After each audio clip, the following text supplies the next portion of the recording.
वंदे मातरम, I love my India. तो आज हम आपको शिक्षा के बारे में जानकारी देते हैं। तो शिक्षा का मतलब होता है कि माहौल बनाइए, एजुकेशन का क्या बनाइए, वातावरण बनाइए। किसी चीज़ का वातावरण बनता है, क्या बनता है, माहौल बनता है। हर चीज़ होती है माहौल से, क्या होती है, माहौल। कोई भी आप बड़े से बड़ा कोई भी प्रोग्राम देख लो, जब गेम होता है तो हुटिंग क्यों करते हैं, पता है, भले हारती हुई टीम को जीता देते हैं, आपने ये देखा भी होगा, हैं। कमज़ोर टीम होती है, गांव के लोग होते हैं, उसको ये कमज़ोर टीम है, तालियां पीटे हुटिंग करती है। और एक मजबूत टीम होती है, बहुत बड़े बड़े योद्धा होते हैं, लेकिन वो कमज़ोर टीम पड़ने वाली वो जीत जाती है। ये देखा आपने प्रैक्टिकल कभी? मैंने भी देखा था ऐसा, देखा ना आपने। तो मजबूत कहाँ से होता है, माहौल से होता है। जैसे आपके हॉस्टल में इसमें आप माहौल बनाओ एजुकेशन का, पढ़ाई का, अपने आप में सवाल करिए, कंपटीशन करिए, इसको मजबूत करिए आप। भाई यहाँ पे ऐसे नहीं है कि मैं जा रहा हूँ कि नहाने के लिए या कोई खाना बना रहा है, उस टाइम भी आप सवाल कर सकते हो ना। तो माहौल कहीं से भी बन सकता है ना।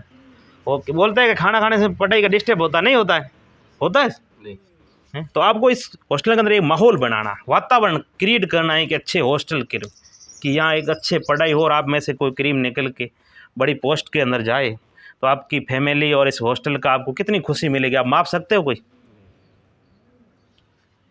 तो इसका क्या बनाना है, मेरा उद्देश्य है यहाँ आपके अंदर माहौल बनाना। तो माहौल क्रिएट कर दोगे आप? हाथ खड़े करो, कैसे कितने लोग हैं जो सपोर्ट करेंगे? माहौल बनाना है, क्या बनाना, माहौल बना दोगे, है ना। वो कैसे बनाना है वो आपको तैयारी करना है।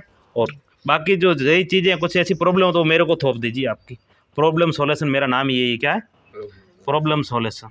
मेरे गुरुजी है, उसने मेरा नाम भी अलग ही रखा था, क्या लगा था, न्यू प्रॉब्लम मेरा नाम रखा था। क्या रखा था, न्यू प्रॉब्लम। तो मैंने आप ये उद्देश्य कर लिया कि लोगों की प्रॉब्लम सोल्व करना। तो आपको यह माहौल बनाना है। भाई आपकी पढ़ाई अच्छी चल रही है, लेकिन आपको लगे कि थोड़ा यह माहौल पढ़ाई का नहीं बन रहा है, आप इसको हब बना सकते हो, शिक्षा का बना सकते हो ना।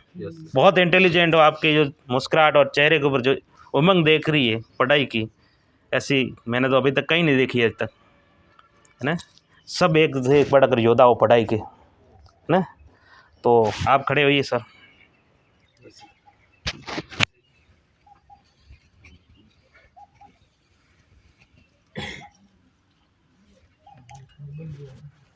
फिर से पूरा दिन रहेंगे जी।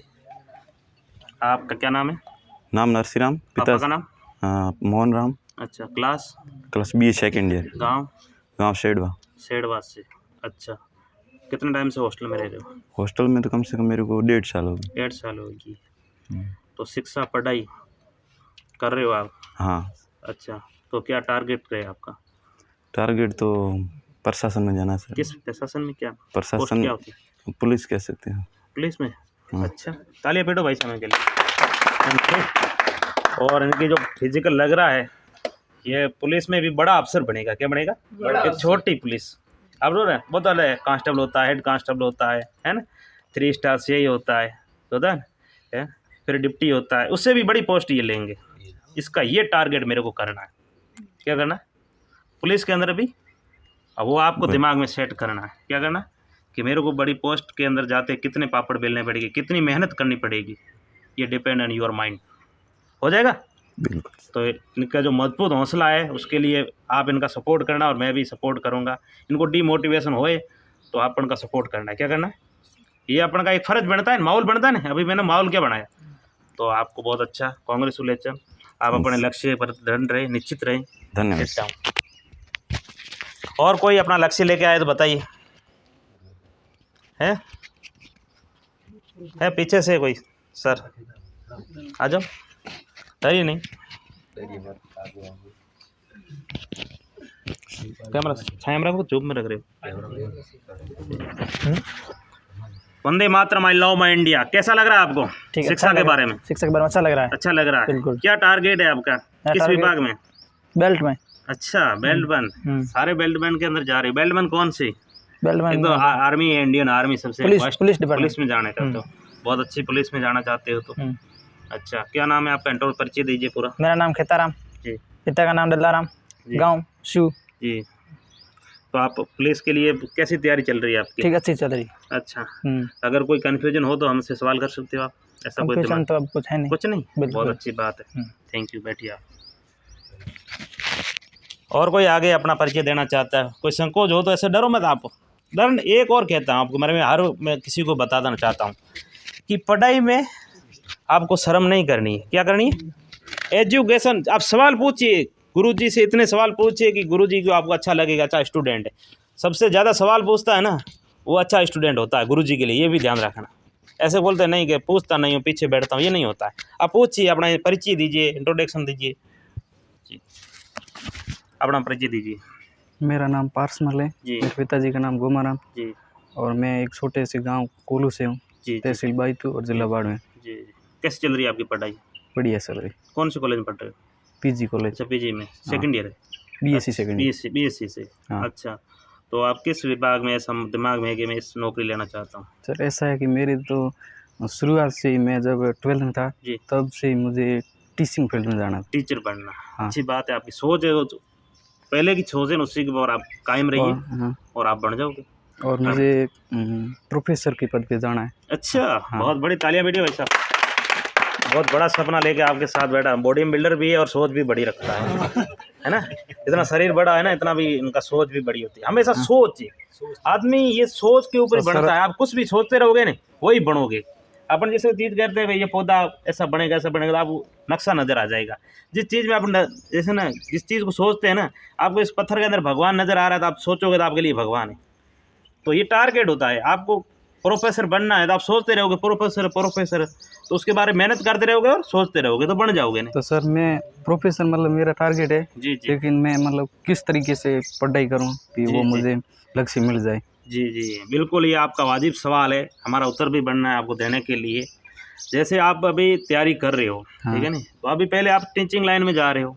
हाँ। छोटी नौकरी यही मन में होता है ना, हाँ है ना? हाँ। इसमें क्या होता है कि अगर आपको उसके लिए, जैसे कई सारे होते हैं, अपन गरीब परिवार से बिलोंग करते हैं, तो अपने पास हर चीज़ सुविधा नहीं मिलती है। सही। लेकिन सुविधा नहीं लेते हुए अपन को आगे बढ़ना है। क्या बढ़ना है? आगे बढ़ना। हर किसी के पास, गांव के आदमी से सुविधा नहीं होती है, ये अपना हॉस्टल मिल गया, रूम मिल गया, ये सारी है। हाँ। लेकिन कठिनाइयाँ आती है। क्या होती है?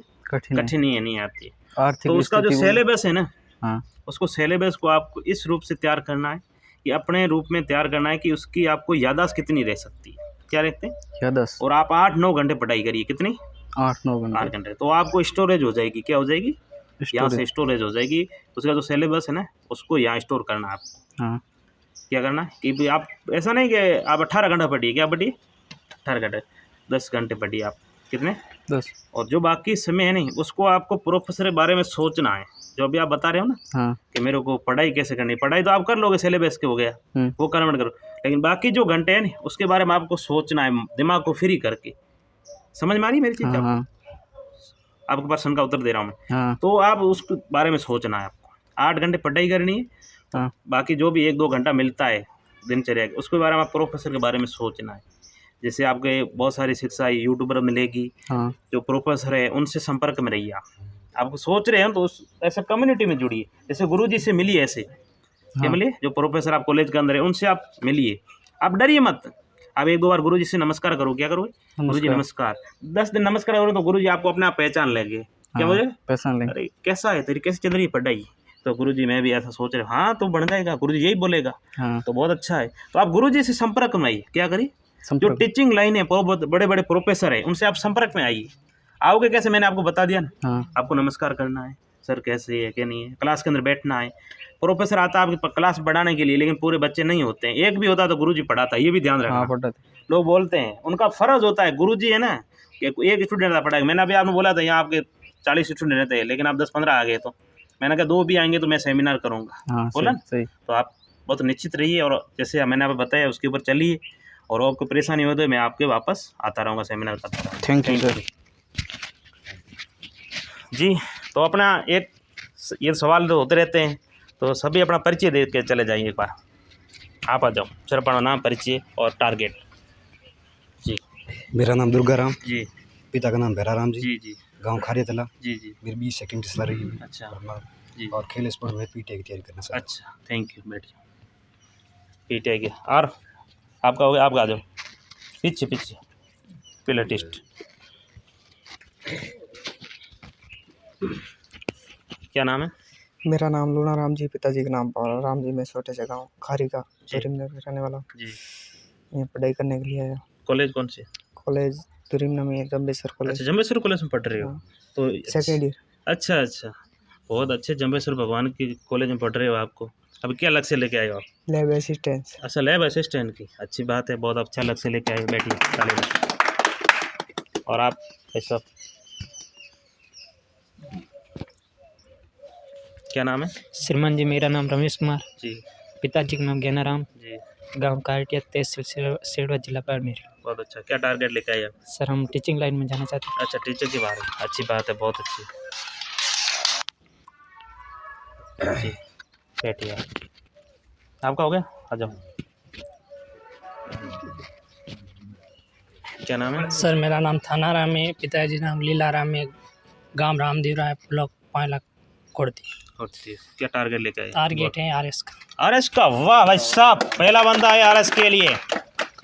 अब कैसे बनना है, क्या नहीं बनना है, सारी जानकारी आपको दूंगा मैं। क्या दूंगा? तो इनकी सारी जानकारी देगी। बैठिए, बहुत बड़ा टारगेट लेके आ गया। आपका हो गया इंटरव्यू? नाम बता दो। मेरा नाम सर गोगाराम है, तहसील चोटन है, जिला बाड़मेर, गांव पोखरासर है। मैं फर्स्ट ग्रेड तैयारी करना चाहता हूँ। बहुत अच्छी बात है सर, मतलब आप थोड़ी ये बताइए कि फर्स्ट ग्रेड की तैयारी करने के लिए क्या करना पड़ेगा थोड़ा? जी, आपको बताएंगे बिल्कुल आपको। जी हाँ, आप बता रही जी, अपना परिचय दीजिए। हाँ श्रीमान जी, मेरा नाम विष्णु कुमार, जी मैं शेडवा ब्लॉक से बिलोंग करता हूँ जी और मैं राजकीय पीजी महाविद्यालय का स्टूडेंट रह चुका हूँ। जी जी बीएससी फाइनल मैंने वहाँ से की है जी जी और नेक्स्ट आगे सर मैं भी टीचिंग लाइन की ही सोच रहा हूँ। जी जी जी सर, तो किस तरह अपना लक्ष्य बनाऊँ, जी। तो वो अभी तक सर मैंने कोई स्टडी पे इतना फोकस नहीं किया। अच्छा, तो आप हमें ये बताओगे किस तरह पढ़ना है, अपने लक्ष्य को किस तरह बना के हम उस पर गोल करके फिक्स पड़े। जी जी तो इस संबंधित मैं आपसे चाहता हूँ कि आप हमें थोड़ा मोटिवेट कीजिए। बिल्कुल Yes, आपको sir. ये करेंगे, आपका टारगेट के बारे में। यस और कोई सवाल हो तो बताइए आपके। हाँ देखो सर, सवाल तो क्या कहे, और कोई? अपने जो सरकार है जी जी राजस्थान सरकार, जी, इसमें तो बहुत कुछ ऐसा हो रहा है, कह ही नहीं सकते सर। क्या कहना? मान लो जैसे मैं तैयारी करता भी हूँ हम्म। और बीच में मान लो कि पेपर का मामला चल रहा है, अच्छा पेपर लीक हो जाता है, अच्छा तो सर मैं बहुत डिमोटिव हो जाता हूँ सर। अच्छा, जरूर आपके सवाल का मैं उत्तर जी, देना सर। चाहता हूँ। बिल्कुल, आप बैठिए। तो बिल्कुल आपके जो शिक्षा के बारे में हम आपको जैसे लक्ष्य है, इसके बारे में आपको मैं जानकारी देता रहूँगा। लेकिन भाई साहब ने एक सवाल किया है, बहुत बड़ा सवाल है, हाई लेवल का सवाल है, लेकिन मैं कोशिश करता हूँ आपको समझाने के लिए। क्या कर रहा हूँ भाई, आपको थोड़ा बहुत समझ में आएगा। क्यों, एक बहुत बड़ी आपकी तैयारी करते हो और आपको ये सूचना मिलती है कि पेपर लीक हो जाता है, तो आपके डिमोटिवेशन हो जाते हो, है ना? तो ये बहुत बड़ा आपको ऐसा अनुभव होता होगा कि उसकी तुलना मैं किसी से कर भी नहीं सकता हूँ। जब आप एक एग्ज़ाम हॉल में जाते हो तो उस टाइम आपके साथ कोई नहीं होता है। किसी सवाल पूछता है कि आप अकेलापन कब महसूस करते हो, तो क्या एग्ज़ाम हॉल में होते हो तो होती तो भीड़ होती है, चारों तरफ होते हैं, लेकिन एक अकेलापन महसूस होता है कि नहीं होता है ना? तो उसी तरह जैसे आप एक मतलब तैयारी करके अंदर जाते हो और गेट पे ऊपर परीक्षा हॉल के अंदर, और उससे या गेट पे जाते हो उससे पहले आपको ऐसी अफवाह मिलती है तो आप डिमोटिवेशन हो जाते हो, क्या हो देंगे पेपर। तो सरकार चाहती है पेपर लीक नहीं होती है, ऐसा नहीं है कि सरकार विफल रहती है।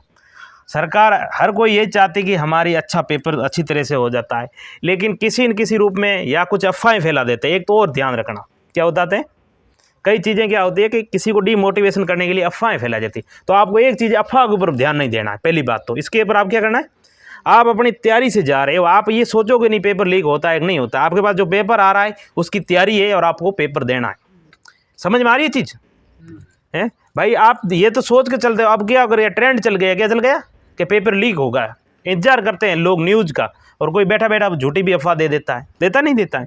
उसके लिए जांच करती है सरकार के, ये पेपर मिला कि नहीं मिला, उससे पहले आप डिमोटिवेशन हो जाते हो। तो आप उसके ऊपर विश्वास न करिए, क्या करिए, ये समझ में आ रही है चीज़ कि आप कोई न्यूज़ डालता है या आपके सोशल मीडिया पर आती है तो आप उसके ऊपर पढ़ाई कर रहे हो, आप उसके बारे में सोचो ही मत, है ना? ये सरकार की दायित्व है कि उसको पेपर को कैसे करना है, उसकी जिम्मेदारी है। लेकिन आपको तो तैयारी की जिम्मेदारी रखनी, क्या है सरकार की जिम्मेदारी, क्या है, अच्छा करना। हाँ, आप उसमें राय देते हो, सरकार कुछ उसमें बदलाव करे, पेपर का जो ट्रेंड है अब थोड़ा ज़्यादा हो रहा है, उसको थोड़ा बदलाव किया जाएगा। सरकार सोच रही है किस तरह से करनी है, तो स्टूडेंट भी ज़्यादा होती है, उसका बहुत आपको पता है कि एक इस इतने स्टूडेंट का मैनेजमेंट करना बहुत बड़ी चीज़ होती कि नहीं होती पेपर के, और उसमें कुछ लोग अफवाह कर देते हैं, वो भी सरकार को देखना पड़ता है। उसके लिए क्या जवाब दे? अफवाह तो कोई भी बैठा देता है। तो लेकिन आपको अफवाहों के ऊपर ध्यान नहीं देना है और आपको अपने पढ़ाई के ऊपर ध्यान देना है। तो ये आपको मैं जानकारी देता रहूँगा। भाई साहब ने जो RS दिए उनको भी ये जानकारी देता रहूँगा आपको। मैं अभी आपको बता रहा हूँ कि हमारे ये बाड़मेर के अंदर संकल्प क्लासेस बाड़मेर में RS की कोचिंग स्टार्ट की है, तो आप ज्वाइन कर लीजिए बहुत कम फीस के अंदर, सही है ना। तो आप तैयारी कर लीजिए यहाँ से, और आपको जानकारी देता रहूँ। गुरुजी जो हम सेमिनार किया है उसका मोरल आप 2 मिनट इनको बच्चों को समझाइए, तो हमारा भी बहुत अच्छा होगा।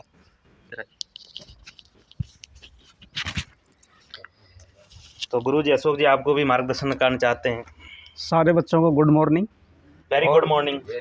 मैं भी यहाँ काफ़ी दिनों से, काफ़ी दिन तो क्या 1 महीने से करीब यहाँ आया हूँ। जी जी। और ये बाड़मेर में 2-3 महीने पहले भी रहा था, 1 महीने नौकरी करके गया था, फिर वापस। वैसे मेरा नाम अशोक कुमार महावर, मैं दौसा जिले के महुआ तहसील से हूँ। जी जी जी। और यहाँ पे पूर्व प्राथमिक शिक्षक लगा हुआ हूँ। जी जी। वर्तमान में बालोतरा के पास कनाना गाँव है। अच्छा अच्छा। बाकी ये जो बच्चे हैं यहाँ जो रह रहे हैं, तैयारी कर रहे हैं, जी जी। बहुत खुशी मिली मेरे को इनको देख के। बहुत अच्छी तारीफ। और लेकिन एक थोड़ी सी ये है कि ये बच्चे ऐसे तो है नहीं कि सब बच्चे अपने घर से मजबूत हों और सब जयपुर जाके तैयारी करें, बढ़िया इनको माहौल मिले। जी जी। लेकिन फिर भी इनके लिए ये है कि देखो इस संसार में कोई भी चीज़ असंभव नहीं है। अगर एक डिटर्मिनेशन, अपन दृढ़ निश्चय कर ले दिमाग में, तो nothing impossible in the world for a hard work man. कुछ भी असंभव नहीं है। लेकिन थोड़ी सी क्या होता है कि अपन निराश उस जगह हो जाते हैं जब अपन को कोई डिमोटिवेशन मिलता है ना। जैसे अभी पिछले उसमें बहुत सी एग्ज़ाम हुई थी, उनमें पेपर लीक का वो चला था। तो एक मीडियम जो पढ़ने वाला होता है उसके लिए ये बहुत नुकसानदायक होता है, क्योंकि जो सुपर होता है वो तो फिर भी निकल जाता है, जो सुपर होता है वो तो निकलेगा। लेकिन जो मध्यम स्तर के हैं, जो गरीब स्तर के छात्र, यहाँ अगर ये पैसे वाले घर से मजबूत होते तो यहाँ रह के क्यों पढ़ाई करते? ये भी कोई बढ़िया कोचिंग ज्वाइन करते। तो इन बच्चों के लिए ये है कि अपना, जैसे कि भाई साहब ने बताया, अपना दिनचर्या बना के चलें कि हमको इतने बजे बिस्तर छोड़ने हैं। टाइम मैनेजमेंट सबसे बड़ी बात। और ये पढ़ाई के लिए ही नहीं, आपके जीवन के लिए भी अच्छा ही है। टाइम मैनेजमेंट जो है वो जीवन के लिए भी आजीवन काम देगा। और एक अपने की दिनचर्या वो होनी चाहिए, अपन को दैनिक डायरी लिखनी भी चाहिए, आज हमने क्या किया और कल की क्या प्लानिंग है। तो इससे बहुत अपन किससे मिला, बुराइयों से बचते हैं। सारे दिन अगर जो हम कुछ करते हैं ना, तो अगर उस डायरी में लिखेंगे और वास्तविकता आप लिखो, तो मेरी गारंटी है आप बुराइयों से स्वतः ही बच जाओगे। अगर आपने वास्तविकता लिखी ना कि आज हमने क्या किया, तो बुराइयां तो आप कर ही नहीं सकते फिर, क्योंकि कोई भी हो, बुराइयों को कोई लिखना पसंद नहीं करता। सही, कोई नहीं लिखता, बशर्ते आप ईमानदारी से लिखोगे तो। और जो भी आपका मोटिवेशन है, चाहे किसी का प्रशासनिक विभाग में है, चाहे किसी का लेक्चरर है, चाहे किसी का कोई DSP वगैरह, SP वगैरह जो भी बनना चाहता है, कोई पुलिस लाइन में जाना, बेल्ट लाइन में जाना चाहता है, तो कोई भी हो, लक्ष्य कोई भी असंभव नहीं है। लेकिन ये है कि उसके जैसी आपको तैयारी करनी पड़ेगी, उसके जैसी हार्ड, उसके जैसी। लक्ष्य जितना बड़ा होगा उतना ही बड़ा आपका तैयारी का विषय होगा फिर। क्योंकि देखो अभी आपने देखा होगा, एक अभी कल से रीट की एग्ज़ाम चालू हुई है, तो इसमें देखो अब 21,000 पदों पे 2.25 लाख आवेदन हैं L1 के। अब देख लो आप, 21,000 पद और 2.25 लाख, अब अनुपात निकालो कितने पे एक। अब इतने में से आपको एक सीट छीननी है, जो भी कोई बंदा है L1 का। और L2 में तो इससे भी ज़्यादा भयंकर हालत है। L2 में 27,000 पद हैं और करीब 7.5 लाख आवेदन हैं। अब आप ये अपना खुद का मूल्यांकन करो पहले तो, कि हम उसमें से कौन से नंबर के हैं। तो ये तो अपन, चलो यहाँ इतने से बच्चे हैं, लेकिन आल राजस्थान में देखो फिर, और जो शिक्षा के जो महाक्षेत्र बने हुए हैं, जैसे जयपुर है, सीकर है, अलवर वगैरह हैं, इधर के कोटा है। तो अपन तो कुछ नहीं कर रहे उसके, एवज में अगर देखें तो। लेकिन यहाँ से आप निकल लेकिन सकते ये हैं। है कि आप निश्चित करोगे, असंभव कुछ नहीं कुछ है, नहीं असंभव कुछ नहीं है। वहाँ अगर का आप भी चाहो आरएस बनेगा, आप भी तो आरएस। उनको भी आपने कभी ऐसा भी सुना होगा कि एक ठेली वाले का बेटा आरएस बन जाता है, और जो आरएस है उनके बच्चे विमंदित हो जाते हैं, पागल हो जाते हैं। एक डॉक्टर का बेटा डॉक्टर नहीं बनता, ये कोई निश्चित नहीं है कि एक डॉक्टर का बेटा डॉक्टर ही बने, एक कलेक्टर का बेटा कलेक्टर ही बने, ये भी कोई निश्चित नहीं है। क्योंकि ये जो चीज़ ईश्वर ने हमको दी है ना, ये उसी की विधान है। अगर ऐसा होने लग जाए तो प्रधानमंत्री का बेटा प्रधानमंत्री बने, तो ऐसा भी कुछ नहीं है। लेकिन अब उस मूर्ति को तराशना कैसे, आपको अपने आप को तराशना कैसे, ये आपके ऊपर निर्भर है कि हमको अपने आप को कैसे तराशना है, हमको किस क्षेत्र में जाना है। अगर बुराइयां त्यागोगे, अच्छाई की ओर जाओगे, तो आप अच्छे इंसान बनोगे। ये नहीं कि आप अच्छे एक सरकारी गवर्नमेंट में जॉब में ही जाके अच्छे इंसान बने, ऐसा भी कुछ नहीं है। ऐसा भी कुछ नहीं है कि आप गवर्नमेंट जॉब में ही जाके, आप प्राइवेट जॉब करके भी एक गवर्नमेंट वाले से अच्छा कमा सकते हो, बशर्ते लगन, ईमानदारी और आपका हार्ड वर्क। बहुत से ऐसे हैं कि जो गवर्नमेंट जॉब को छोड़ करके प्राइवेट जॉब अपना रहे हैं अपनी।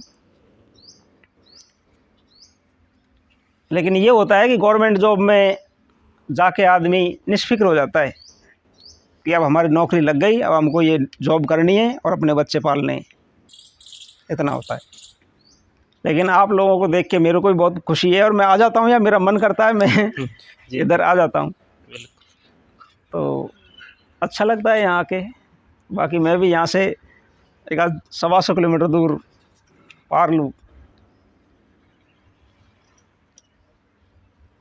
और कुछ बहुत बहुत अच्छा, कम शब्दों में अंदर बहुत सारी चीज़ें आपको गुरुजी ने समझा दी।